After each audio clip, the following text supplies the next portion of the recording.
आज के लेक्चर में हम पॉलिटिकल थ्योरी के आनुभविक उपागम मींस एम्पिरिकल अप्रोच पर डिस्कस करेंगे।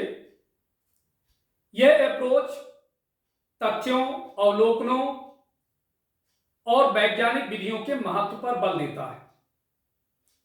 तो आइए इस विधि के माध्यम से राजनीति को समझने का प्रयास करें। आनुभविक उपागम अंग्रेजी में एम्पिरिकल अप्रोच कहते हैं।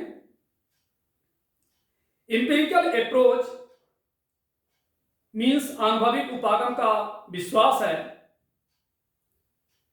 कि राजनीतिक सिद्धांत का उद्देश्य राजनीतिक घटनाओं की व्याख्या करना, उन्हें क्रमबद्ध तरीके से व्यवस्थित करना और इस आधार पर कुछ भविष्यवाणी करना है।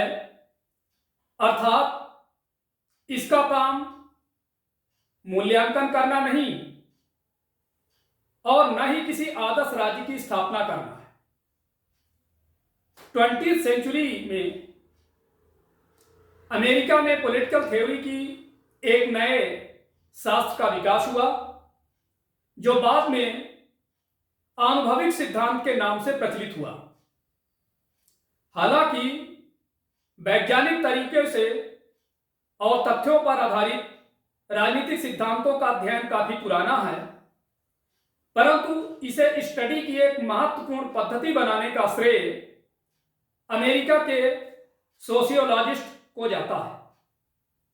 20वीं सेंचुरी के मैक्स वेबर, ग्राहम तथा बेंटले आदि ने राजनीतिक सिद्धांतों के एम्पिरिकल अप्रोच का विकास किया और इस बात पर बल दिया कि राजनीति का अध्ययन तथ्यों पर होना चाहिए। आनुभविक वैज्ञानिक राजनीतिक सिद्धांत पर एक अमेरिकी देन है। यह शिकागो स्कूल चिंतन से निकलकर आया, जहां Charles Merriam, Harold Lasswell, David Easton ने इसका विकास किया। डेविड ईस्टन अपनी द्वारा लिखी गई पुस्तक डिक्लाइन ऑफ पॉलिटिकल थॉट में परंपरागत उपागमों को यह कहकर नकार दिया कि वे सब अतीत के बारे में बेकार की सूचना मात्र देता है। विंसेंट कहते हैं कि मॉन्टेस्क्यू, डेविड ह्यूम और एडम स्मिथ आदि राजनीतिक विज्ञान को एप्लाइड साइंस बनाने की कोशिश कर रहे थे।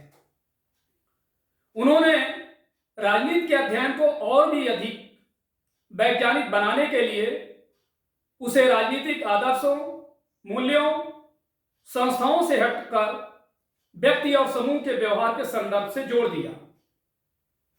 राजनीतिक सिद्धांत के अध्ययन के लिए प्रयोग किए जाने वाला यह उपागम नैतिकता और मूल्यों से मुक्त है। यह पूर्णता है तथ्यों, अनुभव, अवलोकन, परिकल्पना, परीक्षण और विश्लेषण पर आधारित है, इसीलिए यह साइंटिफिक है। यह व्यवहारवाद पर अधिक जोर देता है। गैरी स्टोकर और डेविड मास मानते हैं कि इंपीरिकल अप्रोच राजनीतिक सिद्धांत में व्यवहारवाद, तार्किक, चयन, संस्थागत, कंस्ट्रक्टिविस्ट, मनोवैज्ञानिक, नारीवादी और मार्क्सवादी आदि उपागम आते हैं। यह पॉलिटिकल साइंस का एक पार्ट है जिसका कार्य पॉलिटिकल घटनाओं और प्रक्रियाओं का अवलोकन करना, सामान्यीकरण, वर्णन और भविष्यवाणी करना है। डेविड ईस्टन का मानना था कि पारंपरिक राजनीतिक सिद्धांत कुछ और नहीं, बस भूतकालीन राजनीतिक उथल पुथल का नतीजा है, जिनकी आज के समय में कोई रेलिवेंस नहीं है। इसीलिए इकोनॉमिस्ट, सोशियोलॉजिस्ट, साइकोलॉजिस्ट आगे बढ़कर निर्णय निर्माण की प्रक्रिया में भाग लेने और राजनीतिक वैज्ञानिकों की अवहेलना होने लगी। यह आदर्श उपागमों से अलग है क्योंकि यह इस बात पर जोर नहीं देता कि समाज की भलाई के लिए क्या होना चाहिए, बल्कि यह उपागम मौजूदा राजनीतिक व्यवस्था की परिस्थिति में यह बताता है कि राजनीतिक वास्तविकता क्या है, इसका जो है क्या है पर होता है। इसीलिए डेविड ह्यूमन ने इसे विश्व का आईना बताया। यह वर्णनात्मक प्रवृत्ति का है, इसका मुख्य काम वर्णन करना है। एंड हेविट का कहना है कि विज्ञान अनुभविक ज्ञान पर और अवलोकन पर आधारित है, इसीलिए राजनीतिक विज्ञान का मूल्य मुक्त है।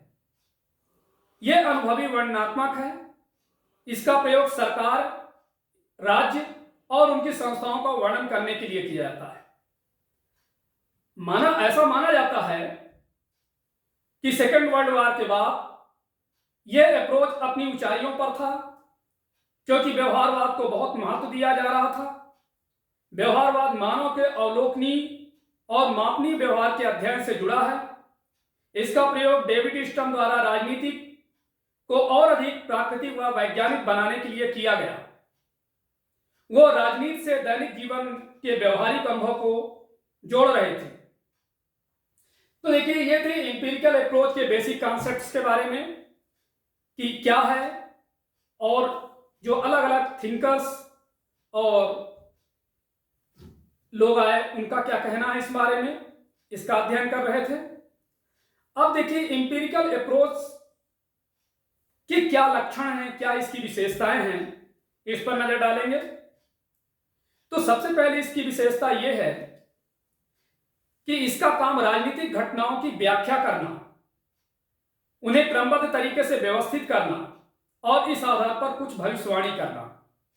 दूसरी विशेषता यह है कि राजनीतिक सिद्धांत का संबंध है व्यक्तियों, समूहों और संस्थाओं के राजनीतिक व्यवहार का अध्ययन करने से, उनका मूल्यांकन करने से नहीं होना चाहिए। यह राजनीतिक प्रक्रियाओं का भी अध्ययन करता है। इसका मेन लक्षण यह है कि इसमें सामाजिक विज्ञान द्वारा विकसित कई धारणाओं को राजनीतिक विज्ञान के अध्ययन के लिए अपनाया है, जैसे शक्ति, विशिष्ट वर्ग, नीति निर्माण, राजनीतिक व्यवस्था और संस्कृति आदि। 1960 के दशक में यह अप्रोच खोखला पड़ने लगा, क्योंकि यह मात्र विज्ञान और तथ्यों पर ही आधारित था, इसमें मूल्य शामिल नहीं था। तभी पीटर लॉसलेट ने घोषणा की कि राजनीतिक दर्शन की मृत्यु हो चुकी है और तार्किक प्रत्यक्षवाद का उदय हो गया है। 1960 के अंतिम दौर में Robert Nozick, Michael Oxford, Herbert Marcuse, Hannah Arendt और मैकिंटायर आज फिर से राजनीतिक दर्शन के पुनरुद्धार में जुट गए। डेविड हेल्ट का मानना है कि पॉलिटिकल थ्योरी न तो पूर्ण रूप से राजनीतिक दर्शन पर आधारित है और न ही पूर्ण रूप से राजनीतिक विज्ञान पर आधारित है। यह दोनों का मिक्सचर है, क्योंकि न तो फिलॉसफी और न ही साइंस पॉलिटिकल थ्योरी के कार्यक्रम में एक दूसरे को विस्थापित कर सकते हैं या हटा सकते हैं।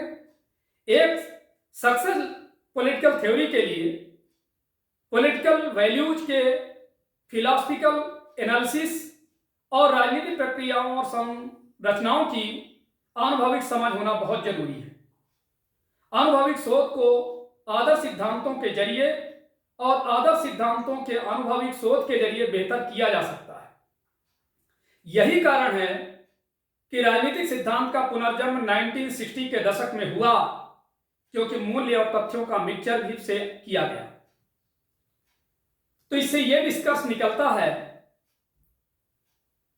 ऐसा अनुभव किया जाने लगा कि किसी भी पॉलिटिकल स्ट्रक्चर में मानव जीवन से संबंधित मूल्यों और उद्देश्य होते हैं, जिसे इंपीरिकल थ्योरी ने अनदेखा किया है। राउस, हैबरमास जैसे राइटर्स ने पॉलिटिकल थ्योरी के सेंट्रलाइज्ड इश्यूज जैसे फ्रीडम, स्वतंत्रता, इक्वलिटी, समानता, जस्टिस, न्याय आदि को दोबारा से उठाना शुरू किया। परिणाम स्वरूप नैतिक मूल्यों पर आधारित राजनीतिक पुनर्जीवित हो उठी। अब हम इस लेक्चर से यह निकालेंगे, इस लेक्चर पर आधारित सिविल सर्विसेज मेन एग्जाम में क्वेश्चन कैसे बनते हैं, इस टॉपिक पर क्वेश्चन कैसे आता है, इसका मैं जिक्र करने जा रहा हूं। राजनीतिक सिद्धांत का अनुभवात्मक उपागम की विवेचना कीजिए। एक तो इस तरह से प्रश्न बन सकता है। दूसरा, आनुभविक उपागम की मुख्य विशेषताएं क्या हैं? क्या ये राजनीति के अध्ययन का वैज्ञानिक प्रदान करती हैं? व्याख्या कीजिए। इस तरह से प्रश्न के आंसर लिखने का अभ्यास करें। और जहां आपको यदि कोई कठिनाई हो तो इसके लिए नीचे हमारा टेलीग्राम चैनल का लिंक है, उसमें टेलीग्राम चैनल रेगुलर हमारी एकेडमी की तरफ से अपडेट किया जाता है और जिसमें नए अप्रोच, नई स्ट्रेटजीज के बारे में नए कंटेंट उसमें डाले जाते हैं। आप उसको फॉलो कर सकते हैं। अतः आज हमारे लेक्चर्स को ध्यानपूर्वक आप लोगों ने सुना। हमारा आज का व्याख्यान यही समाप्त होता है। आप सभी का दिन शुभ हो।